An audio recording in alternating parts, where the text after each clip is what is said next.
found myself writing a lot sometimes in response to stories that we face with, or we find the news or papers.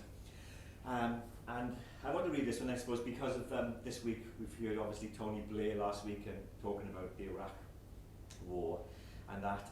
And this poem came out of a story, two stories. One was when we were fed all those, we could call them lies, we could call them truths, mini-truths, spin, about Prince Harry going off to Afghanistan and Iraq, etc. to fight, and how we were all supposed to, I suppose, be honoured by it or something in some way. And it just made me realise how no one cares about everyone else who has to go to fight or in the army. And I was just disturbed and saddened by the story of Reg Keys, whose son Tom was murdered in Iraq, and how he stood against Tony Blair. And I just followed that story, and the dignity of Reg Keys just made me, again, quite angry about the sort of the utter waste of it all. And especially this week, as we see what's been going on. So this poem is called Keys to Your Kingdom, and grew out of those two people's stories for Reg Keys. Privilege provides protection from all the bombs and the hate, and affluence shall buy you abstention from the battlefields of the occupied state. An accident of birth or a victim of geography, the rules are not the same for soldiers Keys Tom and Wales Prince Harry.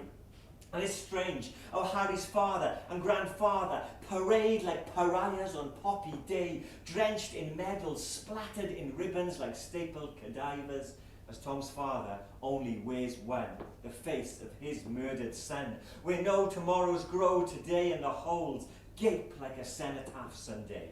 So, pride is indifferent to suffering, and suffering must just be for the chosen, or so we are told or led to believe in history lessons, as in a coalition of the willing. It's only those chosen ripe for the killing. And Wilfred, your words stick in my throat. 90 years ago you wrote, pro patria mori, the old lie, their old lie. And you warned us, yet no one heard. And your words drifted like ash in the November sky.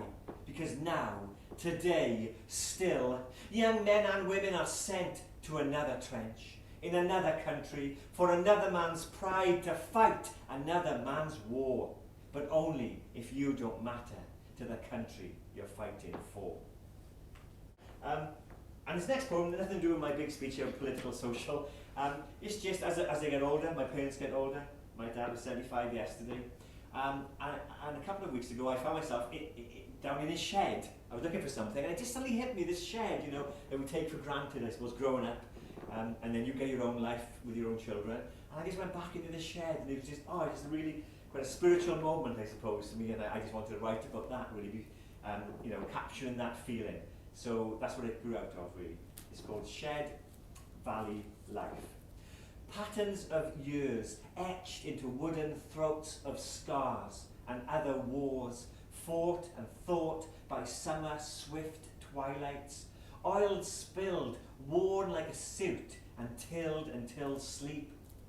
Tiled floor with leftovers from bathroom in 1983, holy jam jars burst with metallic man fruit, screws decoded by size, flathead or Phillips, saved, picked up, never bought, martyred from skip passings and floorboard tortures.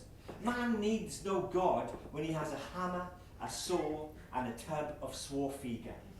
Just time, captured in the frozen vice of radio fizz and cricketed summered swallows of Botham and Jeff Thompson's. Only ashes, but they still burnt.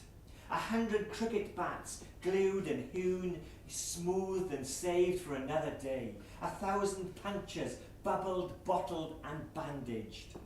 I never quite knew what to do in this, my dad's room, but I think I do now. Shed. Good. That's a nice one, see you like that.